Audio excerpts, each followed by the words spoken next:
Hi, this is Paul Valenzuela, and this is the summary and reactions to week 3's reading and videos.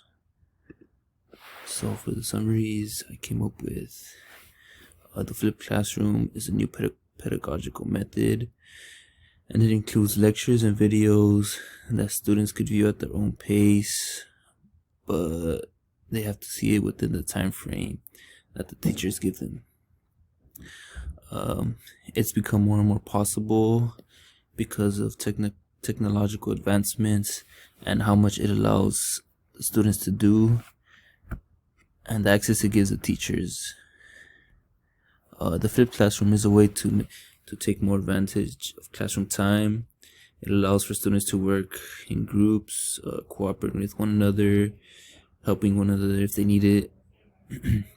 With traditional learning, teachers sometimes do not have enough time to involve different teaching techniques that would improve education and give students more of an advantage in school. I also got from the readings that online learning and active learning go hand in hand. There are some issues, however, with the flipped classroom.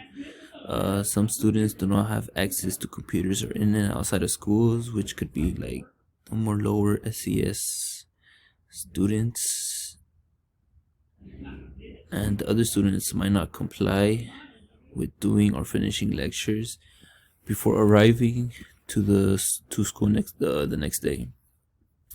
Teachers may also spend too much time developing lectures and videos for students, and it could result in them not making assignments or quizzes for the students to do in the classroom, which is kind of mismanagement of their time or the resources.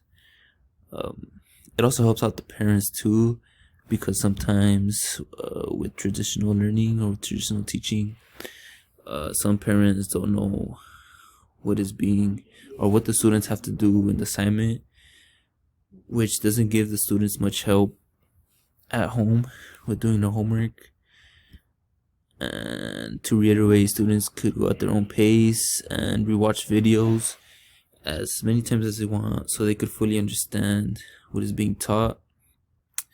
The flipped classroom allows for students to come into the classroom more prepared so they could sharpen their skills on a concept. Flipping the classroom changes the classroom dynamic.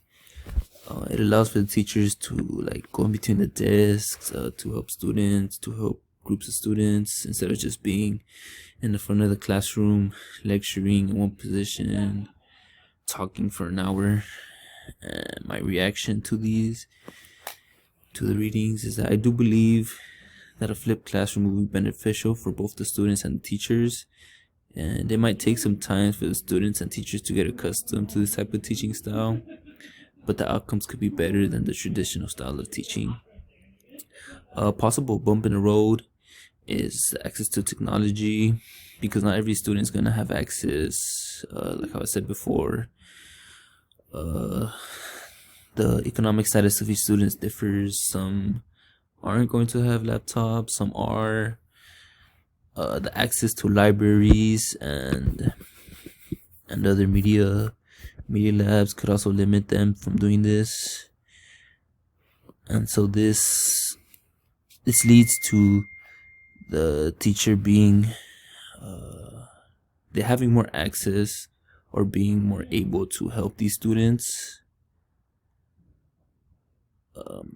The flipped classroom could call for teachers to do some more work into their part by them recording their lectures, or if they plan on using videos that are already online like Khan Academy or some YouTube videos, they would have to look over several videos to make sure that the information is accurate and adequate for the students.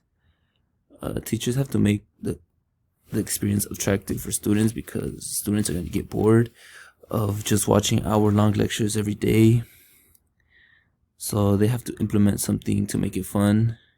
They could make these videos interactive in some way.